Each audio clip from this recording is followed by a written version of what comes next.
ಇವತ್ತು ನನಗೆ ಬಸವಪರ ಮಠಾಧಿಪತಿಗಳು ಮತ್ತು ಬಸವ ಕಲ್ಯಾಣ ಸಮಸ್ತ ಬಸವಪರ ಸಂಘಟನೆಗಳ ಒಕ್ಕೂಟದವರು ಅಭಿನಂದನೆಯನ್ನ ಸಲ್ಲಿಸಿದ್ದಾರೆ. ಕಾರಣ ಯಾಕಪ್ಪ ಅಂತಂದ್ರೆ, ನಾನು ಬಸವೇಶ್ವರರ ಅಭಿಮಾನಿ, ಸಿದ್ಧಾಂತಗಳಲ್ಲಿ ನಂಬಿಕೆ ಇಟ್ಕೊಂಡಿರ್ತಕ್ಕಂಥವನು, ಬದ್ಧತೆ ಇಟ್ಕೊಂಡಿರ್ತಕ್ಕಂಥವನು. ಆ ಕಾರಣಕ್ಕೋಸ್ಕರ ಬಸವಣ್ಣನವರನ್ನ, ವಿಶ್ವಗುರು ಬಸವಣ್ಣನವರನ್ನ ಸಾಂಸ್ಕೃತಿಕ ನಾಯಕ ಅಂತೇಳಿ ನಮ್ಮ ಸರ್ಕಾರ ನಾಮಕರಣವನ್ನ ಮಾಡಿದೆ. ಆ ನಾಮಕರಣವನ್ನ ಮಾಡೋದ್ರ ಮೂಲಕ ಇಡೀ ಸರ್ಕಾರ ಬಸವಣ್ಣನವರಿಗೆ ಗೌರವವನ್ನ ಸೂಚಿಸ್ತಕ್ಕಂಥ ಕೆಲಸವನ್ನ ಮಾಡಿದೆ ಅಂತಕ್ಕಂಥ ಮಾತುಗಳನ್ನ ಹೇಳಲಿಕ್ಕೆ ಬಸವಣ್ಣವರ ಅವರ ಎಲ್ಲ ಶರಣರ ತತ್ವಗಳು ಎಂದೆಂದಿಗೂ ಪ್ರಸ್ತುತ, ಇಂದಿಗಲ್ಲ ಮುಂದೆ ಎಂದೆಂದಿಗೂ ಪ್ರಸ್ತುತ ಇದೆ ಅಂತಕ್ಕಂಥ ಮಾತುಗಳು. ಎಲ್ಲಿವರೆಗೆ ಜಾತಿ ವ್ಯವಸ್ಥೆ ಇರ್ತದೆ, ಎಲ್ಲಿವರೆಗೆ ಮೇಲು ಕೀಳು ಅಂತಕ್ಕಂಥದ್ದು ಇರ್ತದೆ, ಎಲ್ಲಿವರೆಗೆ ಚಿತ್ರವರ್ಣ ವ್ಯವಸ್ಥೆ ಇರ್ತದೆ, ಅಲ್ಲಿವರೆಗೂ ಕೂಡ ಇದು ಬಸವಣ್ಣನವರ ತತ್ವಗಳು, ಬಸವಾದಿ ಶರಣರ ತತ್ವಗಳು ಅತ್ಯಂತ ಪ್ರಸ್ತುತ ಅಂತಕ್ಕಂಥ ಮಾತುಗಳನ್ನ ಹೇಳಲಿಕ್ಕೆ ಬಯಸ್ತಾರೆ. ಬಸವಾದಿ ಶರಣರು ಸಮಾಜದಲ್ಲಿ ಜಾತಿ ರಹಿತವಾದಂತ, ಸಮಾನತೆಯಿಂದ ಕೂಡಿರ್ತಕ್ಕಂಥ ಮಾನವ ಸಮಾಜದ ನಿರ್ಮಾಣದ ಕನಸನ್ನ ಕಂಡಿದ್ರು ಅಂತಕ್ಕಂಥದ್ದನ್ನ ನಾವು ಯಾವತ್ತೂ ಕೂಡ ಮರೀಲಿಕ್ಕೆ ಸಾಧ್ಯ ಇಲ್ಲ.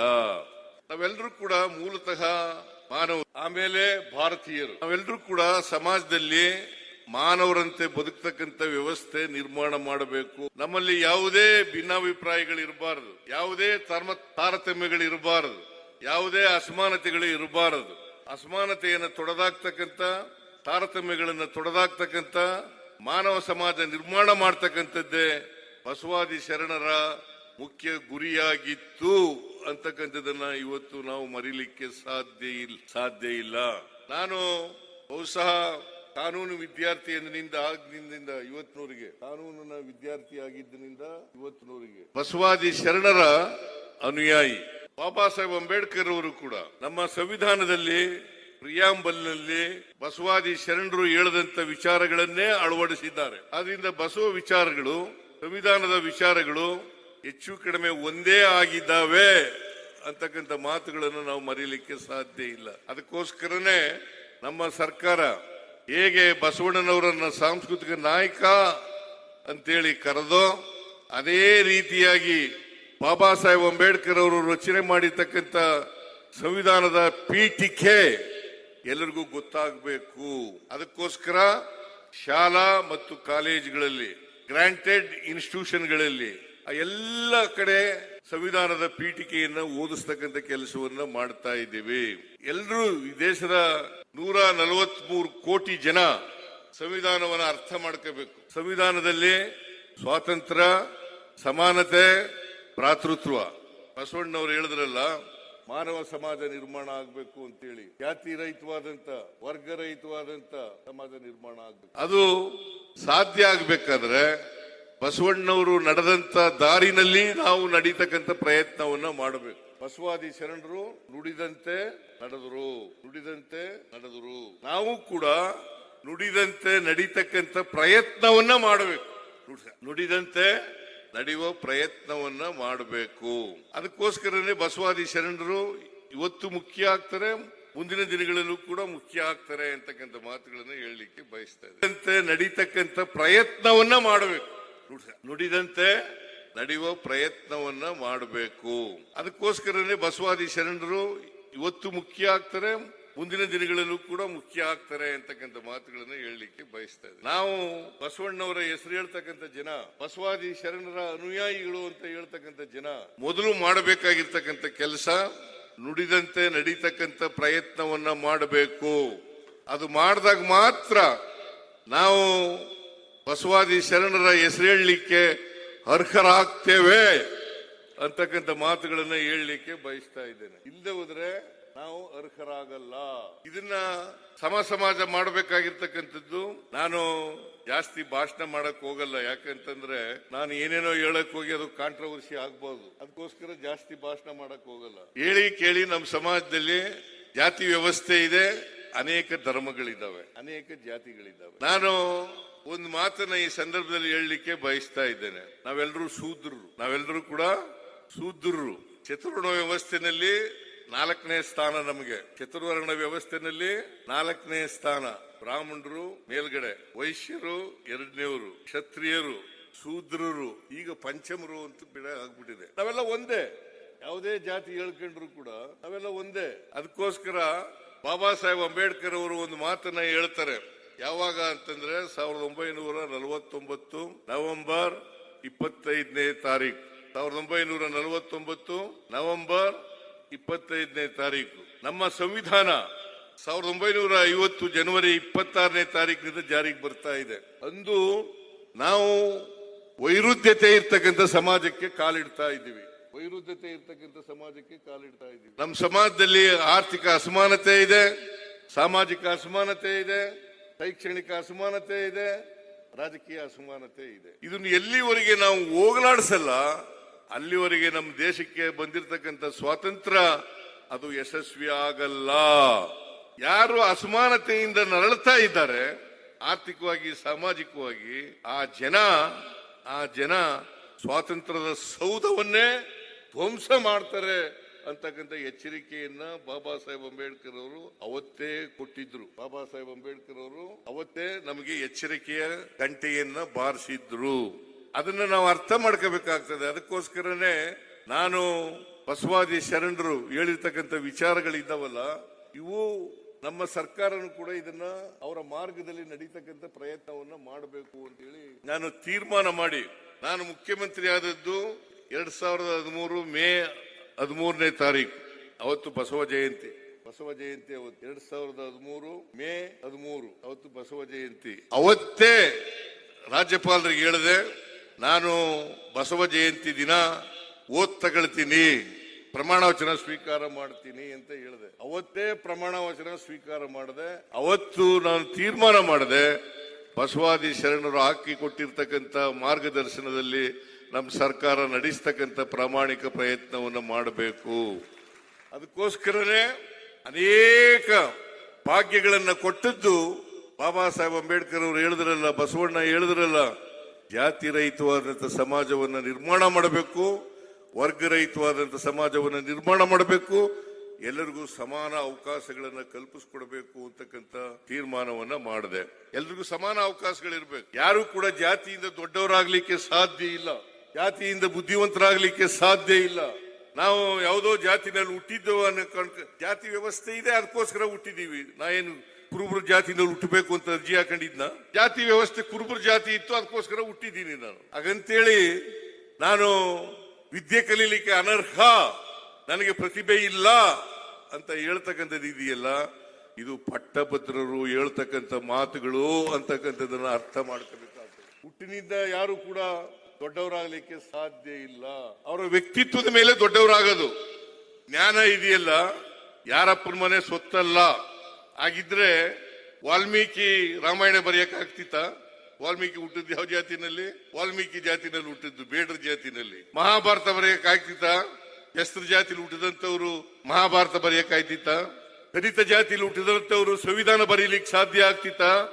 ಆದ್ರಿಂದ ನಾವು ತಿಳ್ಕೋಬೇಕಾಗಿರ್ತಕ್ಕಂಥದ್ದು, ಜ್ಞಾನ ಯಾರ ಸೊತ್ತು ಅಲ್ಲ, ಅವಕಾಶಗಳು ಸಿಕ್ಬೇಕು. ಎಲ್ರಿಗೂ ಸಮಾನ ಅವಕಾಶಗಳು ಸಿಕ್ಕಿದ್ರೆ ಎಲ್ರೂ ಸಮಾನವಾಗಿ ಬೆಳಿಲಿಕ್ಕೆ ಸಾಧ್ಯ ಆಗ್ತಿತ್ತು. ಸಮಾನ ಅವಕಾಶಗಳು ಸಿಕ್ಕದೇ ಇದ್ರಿಂದ ಅಸಮಾನತೆ ನಿರ್ಮಾಣ ಆಯ್ತು. ಈ ಅಸಮಾನತೆ ಹೋಗಲಾಡಿಸ್ಬೇಕಾ ಬೇಡ?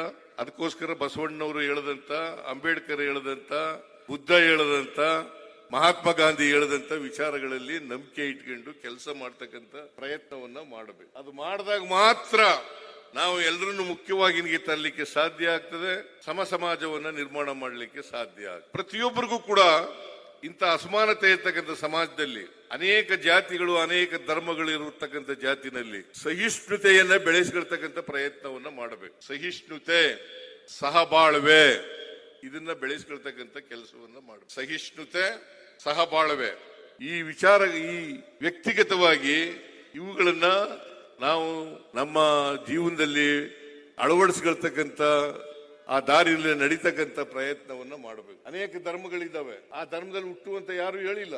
ಇವತ್ತು ಜನರನ್ನ ತಪ್ಪು ದಾರಿಗೆ ಎಳೀತಕ್ಕಂಥ ಪ್ರಯತ್ನವನ್ನ ಮಾಡ್ತಾ ಇದ್ದೀರಿ. ನೀವೆಲ್ಲ ಯಾಕೆ ನಾನು ಈ ಮಾತನ್ನ ಒತ್ತಿ ಒತ್ತಿ ಹೇಳ್ತಾ ಇದ್ದೀನಿ ಅಂದ್ರೆ, ನೀವೆಲ್ಲ ಬಸವಾದಿ ಶರಣರ ಅನುಯಾಯಿಗಳು, ನೀವೆಲ್ಲ ಬಸವ ತತ್ವದಲ್ಲಿ ನಂಬಿಕೆಯನ್ನ ಬದ್ಧತೆಯನ್ನ ಇಟ್ಕೊಂಡಿರೋರು. ಅದಕ್ಕೋಸ್ಕರ ನಾವು ಸಮಾಜ ನಿರ್ಮಾಣ ಮಾಡಲಿಕ್ಕೆ ಪ್ರಯತ್ನವನ್ನ ಮಾಡಬೇಕು. ನಮ್ಮ ಸರ್ಕಾರ ಅನೇಕ ಭಾಗ್ಯಗಳನ್ನ ಮಾಡಿತು 2013ರಿಂದ 2018ರವರೆಗೆ ಇರುವಾಗ. ಆಮೇಲೆ ಮತ್ತೆ 2023ರಲ್ಲಿ ನಾನು ಮುಖ್ಯಮಂತ್ರಿ ಆದ ಮೇಲೆ ಮತ್ತೆ ಅನೇಕ ಗ್ಯಾರಂಟಿ ಯೋಜನೆಗಳನ್ನ ಜಾರಿಗೆ ತರ್ತಕ್ಕಂಥ ಪ್ರಯತ್ನವನ್ನ ಮಾಡೋದು. ಆ ಗ್ಯಾರಂಟಿ ಯೋಜನೆಗಳಲ್ಲಿ ಯಾಕೆ ಮಾಡೋದು ಅಂತಂದ್ರೆ ಅಸಮಾನತೆಯನ್ನ ತೊಡೆದಾಕ್ಬೇಕು, ಅಸಮಾನತೆಯನ್ನ ನಿರ್ಮೂಲನೆ ಮಾಡಬೇಕು. ಆಗ ಮಾತ್ರ ಸಮಾಜ ನಿರ್ಮಾಣ ಮಾಡಲಿಕ್ಕೆ ಸಾಧ್ಯ ಆಗ್ತದೆ. ಬಹಳ ಜನ ಹೇಳ್ತಾರೆ ಮುಂದುವರೆದ ಜಾತಿಗಳು, ಲೋಹಿಯಾ ಅವರು ಹೇಳ್ತಾ ಇದ್ರು, ಮುಂದುವರೆದ ಜಾತಿಗಳು BR ಪಾಟೀಲ್ ಇವನು ಸಮಾಜವಾದಿ, ನಮ್ಮ ಲೋಹಿಯಾವಾದಿ. ಮುಂದುವರೆದ ಜಾತಿಗಳು ಜಾತಿ ಸಮಾವೇಶಗಳನ್ನು ಮಾಡಿದ್ರೆ ಅದು ಜಾತಿ ಮಾಡಿದಾಗ ಆಗ್ತದೆ. ಹಿಂದುಳಿದ ಜಾತಿಗಳು ಸಮಾವೇಶಗಳನ್ನ ಮಾಡಿದ್ರೆ ಅದು ಜಾತಿ ಸಮಾವೇಶ ಆಗಲ್ಲ, ಸಮಾನತೆಯ ಸಮಾವೇಶ ಆಗ್ತದೆ ಅಂತಕ್ಕಂಥ ಮಾತುಗಳನ್ನ ಬಹಳ ಸ್ಪಷ್ಟವಾಗಿ ಹೇಳಿದ್ದಾರೆ. ಅದಕ್ಕೋಸ್ಕರವಾಗಿ ನಾವೆಲ್ಲರೂ ಕೂಡ ಜಾತಿ ಸಂಘಟನೆಗಳ ಮೂಲಕ ಗುರಿ ಏನಪ್ಪಾ ಇರಬೇಕು ಅಂತಂದ್ರೆ ನಾವು ಒಂದೇ ಸಮಾಜವಾಗಿ ನಿರ್ಮಾಣ ಮಾಡ್ತಕ್ಕಂಥದ್ದು, ಮಾನವ ಸಮಾಜ ನಿರ್ಮಾಣ ಮಾಡ್ತಕ್ಕಂಥದ್ದು, ಮಾನವ ಧರ್ಮ ನಿರ್ಮಾಣ ಮಾಡ್ತಕ್ಕಂಥ ಕೆಲಸವನ್ನ ಮಾಡಬೇಕು. ಅದನ್ನ ಮಾಡಿದ್ರೆ ಮಾತ್ರ ಸಮಾಜವನ್ನ ನಿರ್ಮಾಣ ಮಾಡಲಿಕ್ಕೆ ಎಲ್ಲರೂ ಮುಖ್ಯವಾಗಿ ತರಲಿಕ್ಕಂತ ಅನೇಕ ಕೆಲಸಗಳನ್ನ ನಾವು. ಅದಕ್ಕೆ ಬಸವಾದಿ ಶರಣರು ನಮ್ಮ ಜಾತಿ ವ್ಯವಸ್ಥೆ ಹೆಂಗಿದೆಯಪ್ಪ ಅಂತಂದ್ರೆ ಜಡತ್ವದಿಂದ ಕೂಡಿರ್ತಕ್ಕಂಥ ಜಾತಿ ವ್ಯವಸ್ಥೆ, ಜಡತ್ವದಿಂದ ಕೂಡಿರ್ತಕ್ಕಂಥ ಜಾತಿ ವ್ಯವಸ್ಥೆ. ನಮ್ಮ ಜಾತಿ ವ್ಯವಸ್ಥೆಗೆ ಚಲನೆ ಇಲ್ಲ. ಅದಕ್ಕೆ ಬಸವಣ್ಣವರು ಒಂದು ಹೊಸ ಧರ್ಮವನ್ನೇ ಮುಟ್ಟಾಕಿದ್ರು. ಚಲನೆ ಇರ್ತಕ್ಕಂಥ ಸಮಾಜ ಆಗ್ಬೇಕು. ಯಾವಾಗ ಚಲನೆ ಬರ್ತದೆ ಅಂತಂದ್ರೆ ಆರ್ಥಿಕವಾಗಿ ಸಾಮಾಜಿಕವಾಗಿ ಶಕ್ತಿ ಎಲ್ರಿಗೂ ಬಂದಾಗ ಮಾತ್ರ ಚಲನೆ ಸಿಕ್ಲಿಕ್ಕೆ ಸಾಧ್ಯ ಆಗ್ತದೆ. ಇಲ್ಲದವರೆ ಜಡತ್ವ ಇರ್ತಕ್ಕಂಥ ಸಮಾಜ. ಅದಕ್ಕೋಸ್ಕರ ಆರ್ಥಿಕ ಸಾಮಾಜಿಕ ಶಕ್ತಿಯನ್ನ ಎಲ್ಲರಿಗೂ ತುಂಬಬೇಕು ಅನ್ನೋ ಕಾರಣಕ್ಕೋಸ್ಕರನೇ ನಮ್ಮ ಸರ್ಕಾರ ಅನೇಕ ಗ್ಯಾರಂಟಿ ಯೋಜನೆಗಳನ್ನು ಜಾರಿಗೆ ತಂದಿರ್ತಕ್ಕಂಥದ್ದು. ಸಮಾಜದಲ್ಲಿ ಆರ್ಥಿಕವಾಗಿ ಸಾಮಾಜಿಕವಾಗಿ ಶಕ್ತಿ ಬರಬೇಕು. ಆ ಶಕ್ತಿ ಬಂದಾಗ ಚಲನೆ ಸಿಗ್ತದೆ. ಅದಕ್ಕೆ ಬಸವಣ್ಣವರು 12ನೇ ಶತಮಾನದಲ್ಲೇ ಹೇಳಿದ್ರು, ಬಸವಾದಿ ಶರಣರು, ಇವನಾರವ ಎಂದೆನಿಸದಿರಯ್ಯ, ಇವ ನಮ್ಮವ ಎಂದೆನಿಸಯ್ಯ, ನಿನ್ನ ಮನೆಯ ಮಗನೆಂದೆನಿಸಯ್ಯ, ಕೂಡಲ ಸಂಗಮ ದೇವ ಅಂತ ಹೇಳಿ. ಇದು ಹೇಳಿ ಎಷ್ಟು ವರ್ಷ ಆಯ್ತು? 12ನೇ ಶತಮಾನದಲ್ಲಿ ಸುಮಾರು 850 ವರ್ಷಗಳು ಆದ್ರೂ ಕೂಡ ಜಾತಿ ವ್ಯವಸ್ಥೆ ಹಂಗೇ ಇದೆ. ಅದಕ್ಕೆ ನಾನು ಎಲ್ಲ ಸಮಾರಂಭಗಳಲ್ಲಿ ಅನೇಕ ಸಮಾರಂಭಗಳಲ್ಲಿ ಹೇಳಿದ್ದೇನೆ ನನ್ನ ಅನುಭವದ ಮಾತು. ಏನಪ್ಪಾ ಅಂತಂದ್ರೆ ನಾನು BSc ಲಾ ಓದುವಾಗ ನಮ್ಮ ತಂದೆ ದನಕರುಗಳಿಗೆ ನೀರ್ ಕುಡಿಸೋ ಕೆಲಸ ವಹಿಸ್ಬಿಟ್ಟಿದ್ರು. ನಾನು ಬಾವಿನಲ್ಲಿ ಹೋಗಿ ನೀರ್ ಸೇದ್ಕ ಬಂದು ದನಕರುಗಳಿಗೆ ನೀರು ಕುಡಿಸ್ತಾ ಇದ್ದೆ. ಆ ಬಾವಿನಲ್ಲಿ ಕಸ ಎಲ್ಲ ಸೇರ್ಕೊಂಡು ನೀರು ಮುಚ್ಕೊಬಿಟ್ಟಿರೋದು ನೀರನ್ನ ನಾನು ಬಿಂದಿಗೆನ ಮೇಲೆ ಕೆಳಗೆ ಮಾಡಿ ಆ ಕಸ ಎಲ್ಲ ಪಕ್ಕಕ್ಕೆ ಸರಿಯಾದವ್ರಿಗೆ ನೋಡ್ಕೊಂಡು ಆಮೇಲೆ ನೀರು ತಗೊಳ್ಳುವೆ.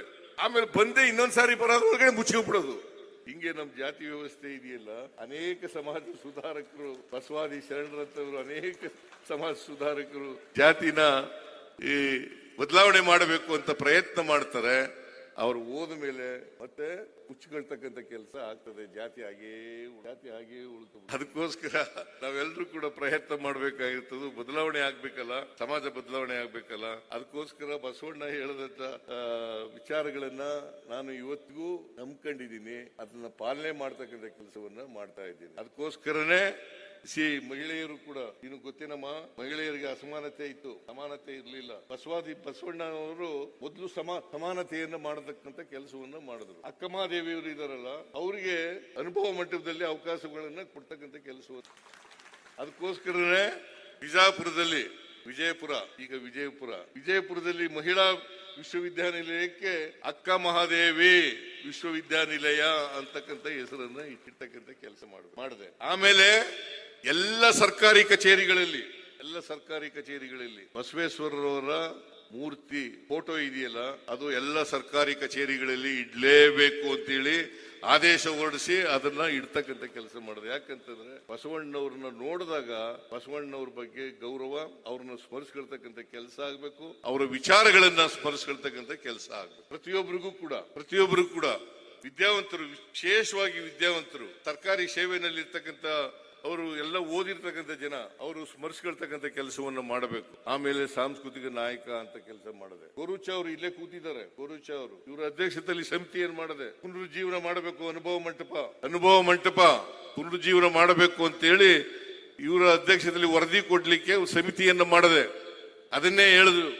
ಈಗ ಬಸವ ಕಲ್ಯಾಣದಲ್ಲಿ ಈಗ ನಾನು ಆ ವರದಿ ಕೊಟ್ಟ ಮೇಲೆ ನಮ್ಮ ಪಕ್ಷ ಸೋತ್ಬಿಡ್ತು. ನಾನು ಮುಖ್ಯಮಂತ್ರಿ ಸ್ಥಾನದಿಂದ ಕೆಳಗೆ ಇಳಿಬೇಕಂತ ಪರಿಸ್ಥಿತಿ ಬಂತು. ಬಟ್ ಈಗಲೂ ಕೂಡ ಕುಂಠಿತ ನಡೆದಿದೆ. ಮುಂದಿನ ವರ್ಷದೊಳಗಡೆ ಅನುಭವ ಮಂಟಪವನ್ನ ಸಂಪೂರ್ಣಗೊಳಿಸ್ತಕ್ಕಂಥ ಕೆಲಸವನ್ನ ಮಾಡ್ತೇವೆ. ಆಮೇಲೆ ಬಸವಲಿಂಗ ಪಟ್ಟದೇವರು ಪಾಲ್ಕಿ ಸ್ವಾಮೀಜಿಗಳು ಅವರು ಒಂದು ಮಾತು ಹೇಳಿದ್ದಾರೆ, ವಚನ ಯೂನಿವರ್ಸಿಟಿ ಮಾಡಬೇಕು, ವಚನ ವಿಶ್ವವಿದ್ಯಾಲಯವನ್ನ ಮಾಡಬೇಕು ಅಂತಕ್ಕಂಥ ಮಾತುಗಳೇನು ಹೇಳಿದ್ದಾರೆ. ಅದನ್ನ ಮುಂದಿನ ವರ್ಷದಿಂದ ಮಾಡೋಣ ಸ್ವಾಮೀಜಿ. ನಾನು ರಾಜಕೀಯದಲ್ಲಿ ಏನು ಮಾತು ಕೊಡ್ತೇನೆ ಆ ಮಾತುಗಳನ್ನ ನಡೆಸ್ತಕ್ಕಂಥ ಕೆಲಸವನ್ನ ಮಾಡ್ತೇನೆ ಅಂತಕ್ಕಂಥ ಮಾತುಗಳನ್ನು ಹೇಳಲಿಕ್ಕೆ ಬಯಸ್ತಾ ಇದ್ದೀನಿ. ಇಷ್ಟನ್ನು ಹೇಳಿ ಇವತ್ತು ನನಗೆ ನಿಮ್ಮೆಲ್ಲರ ಸಮ್ಮುಖದಲ್ಲಿ ಮಠಾಧಿಪತಿಗಳು ಏನಪ್ಪ ಏನ್ ಹೇಳ್ತಾ ಇದ್ದಾರೆ, ಮಧ್ಯ ಹಾಗೆ ಮಾತಾಡಬಾರ್ದು. ಏನು ಹೇಳ್ತಾ ಇದ್ದೀರಿ ಅರ್ಥ ಆಗ್ತಾ ಇಲ್ಲ. ಮೆಟ್ರೋ ಹೌದಾ? ಮೆಟ್ರೋಕ್ಕೆ ಬಸವಣ್ಣವ್ರ ಹೆಸರು ಇಡಬೇಕು ಅಂತೇಳಿ ಅವರೆಲ್ಲ ಅರಿಕೆ ಮಾಡ್ಕೋತಾ ಇದ್ದಾರೆ ಸಾಹೇಬ್ರೆ. ಹೌದಾ? ಈಗ ಹೌದಾ? ಕೂತ್ಕೊಳ್ಳಿ ಪ್ಲೀಸ್.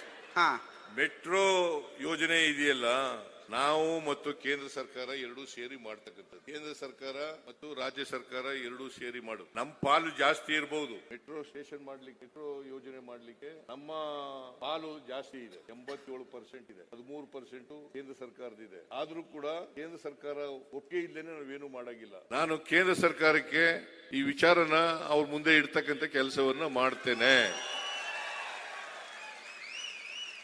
ಬಸವಣ್ಣವರು ಬಗ್ಗೆ ನೀವು ಹೇಳಬೇಕಾಗಿಲ್ಲ, ನೀವು ಒತ್ತಾಯ ಮಾಡಬೇಕಾಗಿಲ್ಲ. ನನಗೆ ಬಸವಲಿಂಗ ಪಟ್ಟದೇವರು ಅವರು ಸ್ವಾಮೀಜಿಗಳು ಮತ್ತು ಅನೇಕ ಸ್ವಾಮೀಜಿಗಳೆಲ್ಲ ಬಂದಿದ್ರು. ಒಂದು ಬಸವಣ್ಣನವರನ್ನ ಸಾಂಸ್ಕೃತಿಕ ನಾಯಕ ಅಂತ ಮಾಡಬೇಕು ಅಂತ ಹೇಳಿದೆ.